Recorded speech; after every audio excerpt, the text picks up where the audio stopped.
Hello, everyone. This is Old School from WhatTheBuck.net. Sorry I didn't get a video up on the post-game for the Jets, but that was such a disgusting display of ineptitude on offense, I couldn't even muster up the energy to put a video out. On the upside, for Bucs fans, the defense didn't look that bad despite getting a bunch of points hung on them. You can't be out on the field as often as they were without getting points scored. They were able to hold that Jets offense, even though it was running under Kellen Clemens, to a number of field goals. That run from Thomas Jones towards the end of the first half, we got a defense that's played 50 plays in one half. That's damn near a whole game. Fatigue is eventually going to set in. And the Jets' running game is formidable. We knew that going in. But on the offensive side of the ball, we didn't get our first down until the third quarter. It was actually just horrible. But that's in the past. The real question is going to be for Bucs fans, can the team actually rebound from that poor performance and do something Sunday to give us a little bit of encouragement? I know on the defensive side of the ball, I was relatively encouraged by what I saw, despite the fact that we lost so lopsided. But on the offensive side of the ball, I've got to deal with Greg Olson being an idiot and then hopefully being able to use the thing he's supposed to be better at, which is a QB coach, to help Josh Freeman get out of this funk. Put him in a position to get some successes, because right now his confidence has got to be shaken. Now, we go in to play Seattle. Going west has never been easy for the Buccaneers. We're going to be playing in colder weather. Now, it's not going to be cold enough to be, like the old school Buccaneers who could never win a game underneath 32 degrees. It's probably going to be typical Seattle winter, which is mid-40s, wet, nasty. In Quest Field, 12th man will be in the house, even though the Seahawks suck. They've been 4-2 at home. All right, that's a tough place to play on the road, and we are not a very good team. But when you look at the spread right now, it's a 6-point spread. That's 3 points for the home team. I think they think the Seahawks are damn near as bad as we are, and they're definitely dealing with their own troubles. Jim Moore Jr., in his press conferences this week, he's got his own issues going on. He's not happy at all with his offensive line. He's not happy at all with the Seahawks being tabbed as a soft team, that if you come in there and punch them in the mouth, they'll lay down, which is what he said Mike Singletary called his guys and said before the 49ers played there.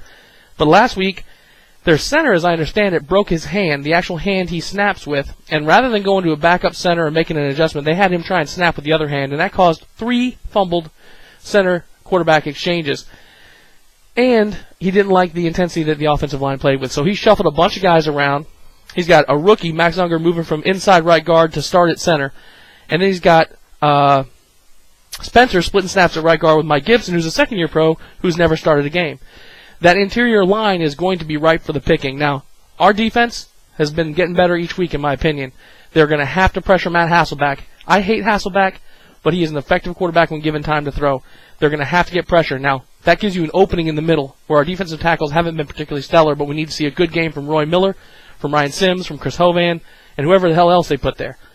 Now, on the other side, our offensive line, much maligned at this point, having all the talent in the world but not being able to put it together, faces Patrick Kerney, who's got a motor that doesn't stop. This is a nightmare for Jeremy Trueblood. They are going to have to chip. Now, when you chip, you usually use your blocking tight end. John Gilmore's out. Michael Clayton out. That's addition by subtraction, in my opinion, on Clayton. We moved Denmar Dotson, like a 6'9" offensive tackle, to tight end. I'm not quite sure why we think this is a good idea, but that's Greg Olson for you. Antonio Bryant has come on strong recently, and last year he came on strong in the last 5 or 6 games of the season. I don't think any receiver touched his stats. He's coming on strong now. This secondary of the Seattle Seahawks is not very good, and physically we outmatched them. So, if the offensive line can give Josh Freeman some time, if Greg Olson can design some plays that don't suck, don't have 2 receivers within 3 yards of one another, this is a secondary that can be exploited, and I'm hoping that we're able to do that. I mean, you're going to have to set it up with the run, but that's what we're going to have to go in there and try and do. So I would say keys to the game, but, I mean, they're always the same. We got to give 4 quarters of effort only on both sides of the ball. We got to pressure Matt into some mistakes, win this turnover battle, which should be doable. The defense is going to have to do more than just hold people. They're going to have to get some turnovers, and they may have to score, given what the offense did last week. And we've got to do something on offense, guys. And I've been railing up against Greg Olson all year long. This offense is absolutely anemic. We've got to get something going. So we will be out at O'Houston's. If you're a local person, if you want to go over to Largo and hang out with us, we're going to be over there doing a live pregame, halftime, and postgame show. So tune in to whatthebuck.net. Hopefully you guys like this video. Rate it up. I'll be doing another video next week to talk about this game.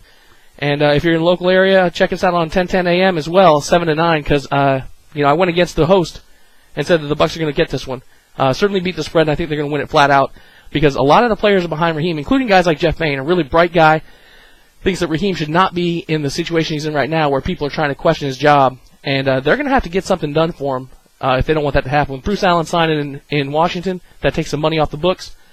I don't think Gruden's going anywhere. I think Shanahan's the leading candidate now. I think that's probably more likely. I think Gruden should sit there and collect his $4 million a year. But if it becomes a less painful thing for the Glazers to do to bring in another coach, Morris better watch his ass. So see you guys next time. Thanks.